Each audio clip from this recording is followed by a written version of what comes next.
하나님의 말씀은 누가복음 15장 11절에서 32절의 말씀입니다. 또 가라사대 어떤 사람이 두 아들이 있는데 그 둘째가 아비에게 말하되 아버지여 재산 중에서 내게 돌아올 분깃을 내게 주소서 하는지라. 아비가 그 살림을 각각 나눠 주었더니 그 며칠이 못되어 둘째 아들이 재물을 다 모아가지고 먼 나라에 가 거기서 허랑방탕하여 그 재산을 허비하더니 다 없이 한 후 그 나라에 크게 흉년이 들어 저가 비로소 궁핍한지라. 가서 그 나라 백성 중 하나에게 붙여 사니 그가 저를 들러 보내어 돼지를 치게 하였는데 저가 돼지 먹는 쥐엄 열매로 배를 채우고자 하되 주는 자가 없는지라. 이에 스스로 돌이켜 가로되 내 아버지에게는 양식이 풍족한 품꾼이 얼마나 많은고 나는 여기서 주려 죽는구나. 내가 일어나 아버지께 가서 이르기를 아버지여 내가 하늘과 아버지께 죄를 얻었사오니 지금부터는 아버지 아들이라 일컬음을 감당치 못하겠나이다. 나를 품꾼이 하나로 보소서 하리라 하고 이에 일어나서 아버지께로 돌아가니라. 아직도 상거가 먼데 아버지가 저를 보고 측은히 여겨 달려가 목을 안고 입을 맞추니 아들이 가로되 아버지여 내가 하늘과 아버지께 죄를 얻었사오니 지금부터는 아버지 아들이라 일컬음을 감당치 못하겠나이다 하나 아버지는 종들에게 이르되 제일 좋은 옷을 내어다가 입히고 손에 가락지를 끼우고 발에 신을 신기라. 그리고 살찐 송아지를 끌어다가 잡으라. 우리가 먹고 즐기자. 이 내 아들은 죽었다가 다시 살았으며 내가 잃었다가 다시 얻었노라 하니 저희가 즐거워하더라. 맏아들은 밭에 있다가 돌아와 집에 가까웠을 때 풍류와 춤추는 소리를 듣고 한 종을 불러 이 무슨 일인가 물은데 대답하되 당신의 동생이 돌아왔음에 당신이 아버지가 그의 건강한 몸을 다시 맞아들이게 됨을 인하여 살찐 송아지를 잡았나이다 하니 저가 누하여 들어가기를 즐겨 아니하거늘 아버지가 나와서 권한대 아버지께 대답하여 가로되 내가 여러 해 아버지를 섬겨 명을 어김이 없거늘 내게는 염소 새끼라도 주어 나와 내 벗으로 즐기게 하신 일이 없더니 아버지의 살림을 창유와 함께 먹어버린 이 아들이 돌아오매 이를 위하여 살찐 송아지를 잡으셨나이다. 아버지가 이르되 너는 항상 나와 함께 있으니 내 것이 다 내 것이로되 이 내 동생은 죽었다가 살았으며 내가 잃었다가 얻었기로 우리가 즐거워하고 기뻐하는 것이 마땅하다 하니라. 아멘. 할렐루야. 속에 평강이 복을 기원하는 마음으로 샬롬 인사 나누시기 바랍니다. 샬롬. 샬롬. 오늘도 목요 새벽 기도에 잘 나오셨습니다. 오늘이 사순절 26일째 되는 날입니다. 예수님이 우리에게 하나님의 말씀, 천국의 도를 가르쳐 주실 때 주님이 쓰신 가르침의 방식, 장르라고도 할 수 있고 포맷이라고도 할 수 있는 예수님이 하나님의 말씀을 우리에게 가르쳐 주시는 그 방식은 무엇을 통해서였다고요? 비유를 통해서였습니다. 비유란 짧은 이야기를 말해요. 그리고 이 세상에서 일어나는 일상적인 짧은 이야기 속에 천국의 비밀을 담아 우리에게 가르쳐 주셨습니다. 예수님 비유 중에서 제일 유명한 두 비유가 다 누가복음에 나오죠. 그 두 비유 뭔지 기억하시겠습니까? 첫째는 바로 선한 사마리아인의 비유고 두 번째는 어떤 비유입니까? 이건 꼭 알아맞히셔야 되는데 바로 탕자의 비유입니다. 탕자의 비유, 돌탕의 비유. 돌탕이 뭐죠? 돌아온 탕자를 말합니다. 그래서 예수님이 비유 가운데 가장 유명한 비유가 선한 사마리아인의 비유와 탕자의 비유인데 두 비유 다 어디에만 나와요? 누가복음에만 나옵니다. 누가복음에. 두 비유 다 누가복음에 나오고 있는 오늘은 탕자의 비유를 우리가 보게 되는데 탕자의 비유의 주인공은 물론 탕자이겠지만 사실상의 주인공은 바로 아버지죠. 그래서 탕자의 비유는 아버지의 마음, 아버지의 사랑을 우리에게 보여주는 비유입니다. 한 집안에 두 아들이 있었다는 거예요. 맏아들과 둘째 아들이 바로 탕자입니다. 11절에 또 가라사대 어떤 사람이 두 아들이 있는데 그 둘째가 아비에게 말하되 아버지여 재산 중에서 내게 돌아올 분깃을 내게 주소서 하는지라. 이 아들이 아버지한테 지금 청탁하는 내용이 정말 싸가지가 없는 부탁이 아닙니까? 어떻게 아버지 상속물을 나한테 미리 달라고. 아버지가 정말 돌아가시면 좋겠다. 아버지가 없어서 빨리 내 분깃이 내게로 돌아왔으면 좋겠다. 그런 심보 아닙니까? 그런데 아비가 그 살림을 각각 나눠 주었습니다. 근데 며칠이 못 돼서 둘째 아들이 재물을 다 모아가지고 어느 나라에 갔다고요? 먼 나라. 왜 먼 나라에 간 거예요? 아무런 기별이 오지 못하더라고. 먼 나라에 가버렸습니다. 죄는 사람을 하나님께로부터 떨어져 나가게 만듭니다. 죄의 특성이죠. 죄는 하나님을 떠나게 만들어요. 몸은 가까이 있을지 몰라도 마음은 하나님을 멀리 떠나게 만드는 것이 죄의 특성. 이 백성이 내게 두 가지 악을 행하였나니 곧 생수의 근원되는 나를 버린 것과 스스로 웅덩이를 판 것인데 그것은 물을 저축지 못할 터진 웅덩이니라. 네 악이 너를 징계하겠고 내 패역이 너를 책할 것이라. 내 하나님 여호와를 버림과 내 속에 나를 경외함이 없는 것이 악이요 고통인 줄 알라. 인간의 악과 고통은 어디에서 나오는 것인가? 하나님을 버리는 것, 하나님을 떠나는 것. 죄는 하나님과 우리 사이를 냅니다. 여호와의 손이 짧아 너희를 구원치 못하심도 아니요 귀가 둔하여 너를 듣지 못하심도 아니라 오직 너희 죄악이 너희와 너희 하나님 사이를 내었고 너희 죄가 그 얼굴을 가리워서 너희를 듣지 못하시게 함이라. 죄는 우리를 하나님께로부터 떨어져 나게 만듭니다. 우리를 사로잡아 우리를 종부리듯 부리면서 하나님을 떠나게 만드는 특성이 죄였어요. 그래서 죄가 들어오면 하나님께로부터의 분리가 이루어집니다. 하나님과의 교제의 단절이 이루어집니다. 하나님과 나 사이가 거리가 많이 떨어져 이격되고 맙니다. 죄의 두 번째 특성이 나오는데 죄가 한 사람을 사로잡으면 어떻게 만드는가? 거기서 어떻게 하게 만들었다고요? 허랑방탕. 이 탕이 바로 탕자 아닙니까? 사람을 방탕하게 만들죠. 전에 가졌던 절제력, 자제력, 통제력 다 상실케 만들고 사람을 허랑방탕하게 만듭니다. 그래서 가지고 있던 것 다 상실케 만들어요. 도적이라는 것은 도적질하고 죽이고 멸망시키라는 것뿐이라. 죄는 우리에게 귀중한 것들을 다 앗아갑니다. 양심도 앗아가고 신앙도 앗아가고 건강도 앗아가고 재물도 앗아가고 마침내 목숨까지 빼앗아가려 하는 것이 죄의 특성이라 하는 거죠. 그래서 이 둘째 아들이 그렇게 아버지 집을 떠나서 허랑방탕하면서 가지고 있던 재산을 마구 탕진을 해버린 것입니다. 그 결과는 뭐예요? 궁핍이지요. 다 없이 한 후에 그 나라에 크게 흉년이 들어 저가 비로소 궁핍한지라. 죄는 사람을 궁핍하게 만듭니다. 평안도 잃어버리게 만들고 재물도 잃어버리게 만들어요.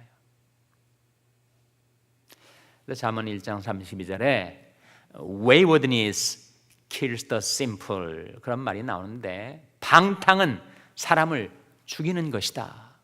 그럼 방탕하고 방종하고 뭐 이까지 것쯤이야. 사소하게 심상하게 여겨서 우리가 죄를 범하는 것이 사람을 망가뜨리고 그리고 사람을 망쳐 놓는단 말이죠.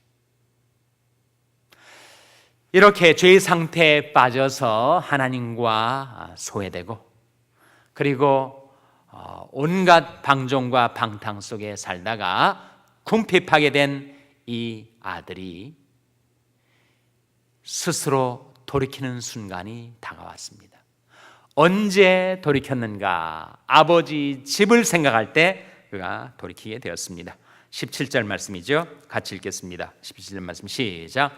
이에 스스로 돌이켜 가로되 내 아버지에게는 양식이 풍족한 품꾼이 얼마나 많은고 나는 여기서 주려 죽는구나.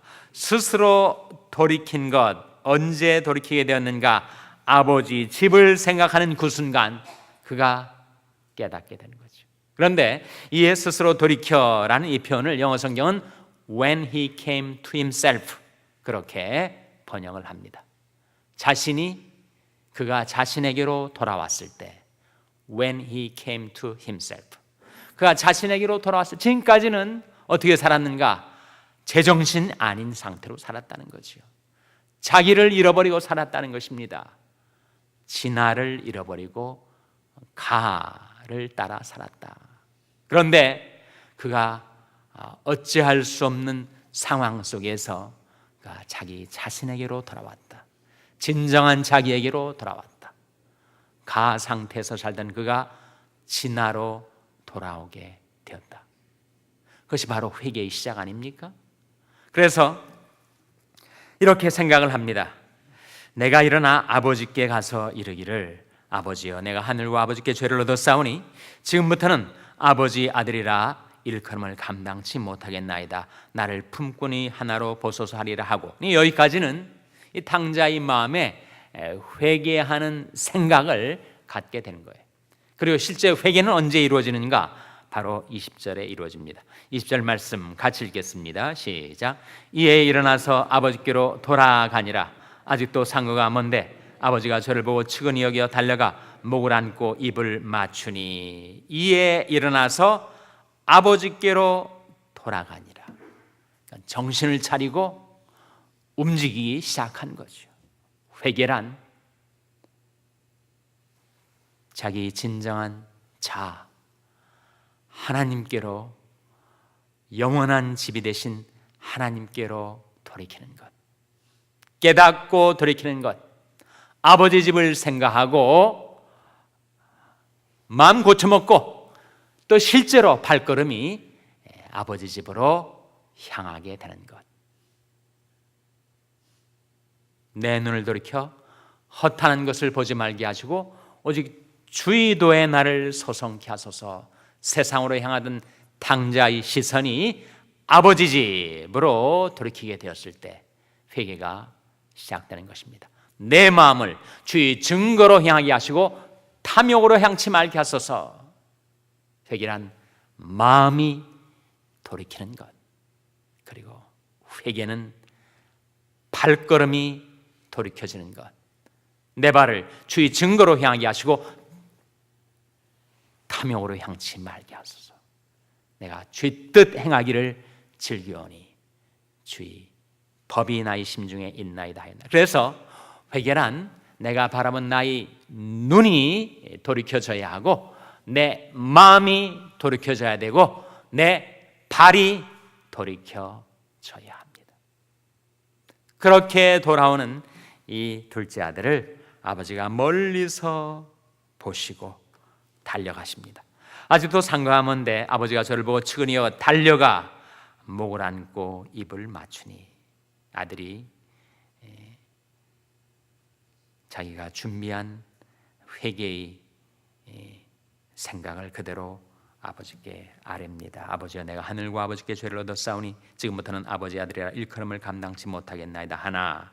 아버지는 종들에게 이르되 제일 좋은 옷을 내어다 입히고 손에 가락지를 끼우고 발에 신을 신기라. 세 가지가 나오지 않습니까? 제일 좋은 옷, 뭘 상징할까요? 예수 그리스도의 보혈로 마련된 의 옷을 말하지요. 손가락에다 가락지를 끼운다, 손에 가락지를 끼운다. 그것은 무엇을 뜻합니까? 바로 자녀된 신분의 회복을 가리키죠. 그리고 발에 신을 신긴다. 이 발에 신을 신긴다는 건 뭘 상징할까요? 평안의 복음에 예비한 것으로 신을 신겨 주셔서 은혜의 복음, 평안의 복음으로 그에게 모든 것들을 회복시켜 주시는 하나님의 은총을 상징하는 것입니다. 그리고 잔치가 벌어져요. 이 잔치야말로 천국 잔치가 되었던 것이죠. 근데 맏아들이 이 둘째 동생이 돌아오는 것을 너무 못마땅하게 여긴 것입니다. 그래서 이 잔치 소리가 들려오자 도대체 무슨 일인가 물었더니 그 종이 27절에 당신이 동생이 돌아왔음에 당신이 아버지가 그의 건강한 몸을 다시 맞아들이게 됨을 인하여 살찐 송아지를 잡았나이다 하니 저가 어떻게 반응을 보였습니까? 노하였습니다. 화가 났어요. 들어가기를 즐겨 아니합니다. 그때 아버지가 나와서 그 첫째 아들을 권했습니다. 그런데 첫째 아들이 아버지한테 하는 말이 내가 여러 해 아버지를 섬겨 명을 어김이 없거늘 내게는 염소 새끼라도 주어 나와 내 벗으로 즐기게 하신 일이 없더니 아버지의 살림을 창기와 함께 먹어버린 이 아들이 돌아오매 이를 위하여 이 살찐 송아지를 잡으셨나이다. 그때 아버지가 첫째 아들에게 하신 말씀, 그 말씀을 주목해 보시기 바랍니다. 바로 31절 말씀이죠. 같이 읽겠습니다. 시작. 아버지가 이르되 예 너는 항상 나와 함께 있으니 내 것이다 내 것이로되. 너는 항상 나와 함께 있고 내 모든 소유가 다 내 것인 것을 알지 못하느냐. 정말 천국은 어떠한 것인가? 하나님과 함께 있는 곳, 우리 주님과 함께 있는 곳, 그리고 하나님의 모든 소유를 우리가 풍족하게 누리게 되는 것, 그것이 바로 천국인데 이 둘째 아들은 아버지 집에 살면서도 종처럼 머슴처럼 그런 마음으로 살면서 자기는 한 번도 자기 동생처럼 그렇게 살지 않고 모든 법과 규례를 다 지키며 한 번도 아버지 명을 어긴 적이 없이 살았다라고 자부하고 있다는 말이죠. 이 첫째 아들은 누구를 상징하는 것일까요? 누구를 비유해서 말씀하시는 것일까요? 바로 누가복음 15장 1절에 나옵니다. 1절 2절 말씀에 나옵니다. 누가복음 15장 1절 2절 말씀 우리 같이 읽겠습니다. 누가복음 15장 1절 2절 말씀 시작. 모든 세리와 죄인들이 말씀을 들으러 가까이 나오니 바리새인과 서기관들이 원망하여 가로되 이 사람이 죄인을 영접하고 음식을 같이 먹는다 하더라 했던 세리와 죄인들은 둘째 아들을, 바리새인과 서기관들은 첫째 아들을 가리키죠. 자기는 한 번도 아버지의 명을 어긴 적이 없이 도덕적으로 율법적으로 완벽하게 모범적으로 살았다 생각하면서 단 한 번도 돌아온 그 탕자를 자기 동생이라고 인정하지 않습니다. 뭐라고 합니까? 아버지 아들이라고 얘기를 합니다. 3절에 아버지 살림을 창기와 함께 먹어버린 이 아들이 돌아오매 동생을 동생이라고 받아들이질 못해요. 여전히 아버지 아들, 그것도 아버지의 모든 상속물을 창기와 함께 먹어버린 이 아들이라고 대하고 있는 이 첫째 아들, 그 아들을 향하여 다시 한번 아버지는 이렇게 말씀하십니다. 32절 말씀 같이 읽겠습니다. 시작. 이 내 동생은 죽었다가 살았으며 내가 잃었다가 얻었기로 우리가 즐거워하고 기뻐하는 것이 마땅하다 하니라. 이것이 바로 아버지의 마음, 하나님의 사랑, 내가 무궁한 사랑으로 너를 사랑하는 거로 인자함으로 너를 인도하였다 하였노라. 혹 내가 하나님의 인자하심이 너를 회개케 하심을 알지 못하는가?